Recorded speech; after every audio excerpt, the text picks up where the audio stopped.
Vlera e kësaj bote. Xhabir ibn Abdullahu radiallahu anhu tregon se profeti alayhi salam po kalonte në treg e në krah të tij kishte njerëz. Kur kaloi pranë një kecive shprehër të ngordhur, e mori, e kapi prej veshësh, pastaj tha: "Kush e do këtë me 1 dinar?" "Nuk e duam, çfarë të bëj me të?"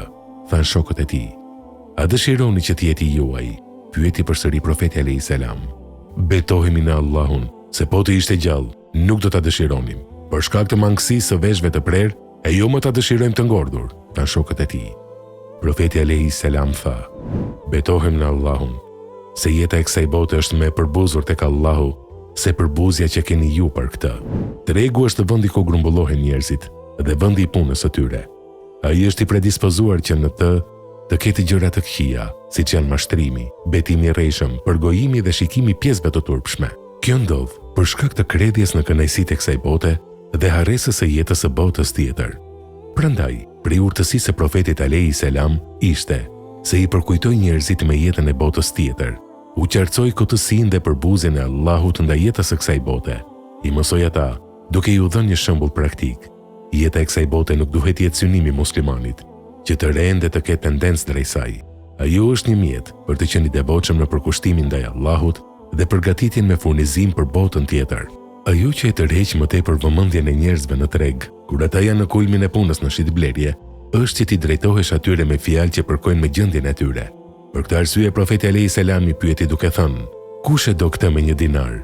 Me këtë ai sikur dëshiron të paraqesë shitjen e kecit të ngordhur, gjë që i motivoi të përqendroheshin.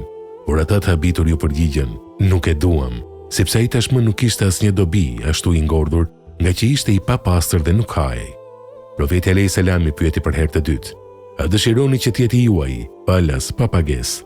Por përsëri përgjigjja e tyre ishte si e para, që nuk tregonte as pak interes për të, sepse edhe nëse do të ishte gjallë nuk do ta dëshironte askush, për shkak të mangësisë, e jo më ta dëshironin të ngordhur.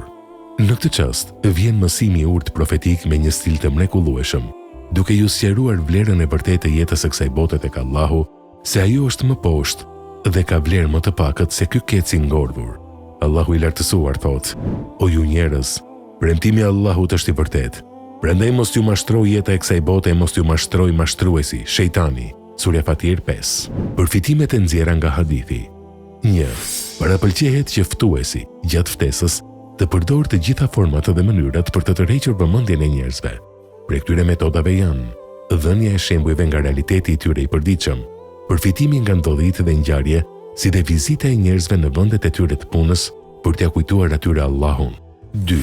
Vlera e ulët që ka dynjaja tek Allahu. Nëse Allahu i dhuron dikujt nga kënaqësitë e dynjas, kjo nuk është dëshmi se ai është më i mirë se të tjerët. 3.